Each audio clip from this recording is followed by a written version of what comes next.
Yan, ganyan, ganyan dapat. Pag sinabing pahinga, pahinga. Pag sinabing trabaho, trabaho. Hindi yung patayo-tayo.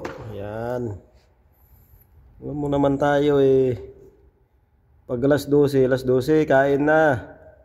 Huwag pabayaan mo ang sarili. Yan, naintindihan nyo mga idol. Yan oh. 2 minutes na lang ha. Pahinga na kayo, alas 12 na. Huwag babayaan yung sarili nyo kasi may mga anak kayo. Yung iba dyan, hindi natin alam kung ilan pa asawa dyan. Kaya huwag yung pagpalipas ng gutom ha. Trabaho kayo ha. Yan.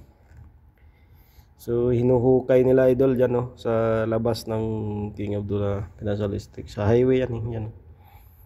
Sa highway. Yung doon sa kabila na yun, papuntang airport. Ito sa kabila.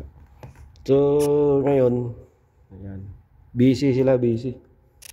Uy, may bako doon oh. Uy, wag nyo na hukayin dyan kasi hinukay na nakaraan. Wala nang ginto, wala na kayong makukuha dyan. Nahihirapan nyo lang sarili nyo, wala na kayong makukuha dyan. Nakuha na nakaraan dyan. Hinuhukay lang ginto, mga idol.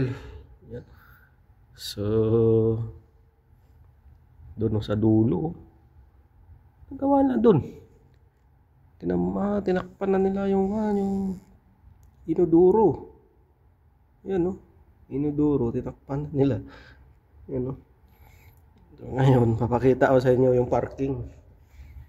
Yan mga parking yan, nakita nyo yung mga guwit-guwit yan. Parking yan. Uy, may train dumaan. Bakit dumaan ka? Hindi naman sinabi na dumaan ka ngayon. Dumaan yung train mga idol.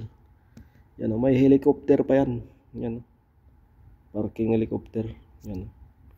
Letter H daw nakalagay sa gitna. Letter H pala. Hindi ko alam kung helicopter o aeroplano. Baka aeroplano yan. H din yun eh. Idol, alright.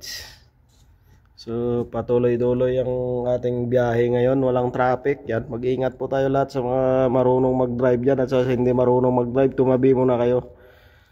Yan, okay, pakalat-kalat sa highway. So yan ha. Kain muna kayo ha. Huwag pabayaan sarili ha. 1 na lang. 1 minute na lang. 1 minute. Pahinga na kayo. Yan idol. Nasaludo tayo sa mga ganyang trabaho, construction. Kung wala sila, wala tayong ganitong gandang building. Kaya magandang dinadaanan. Yan. Alright, shout out sa lahat.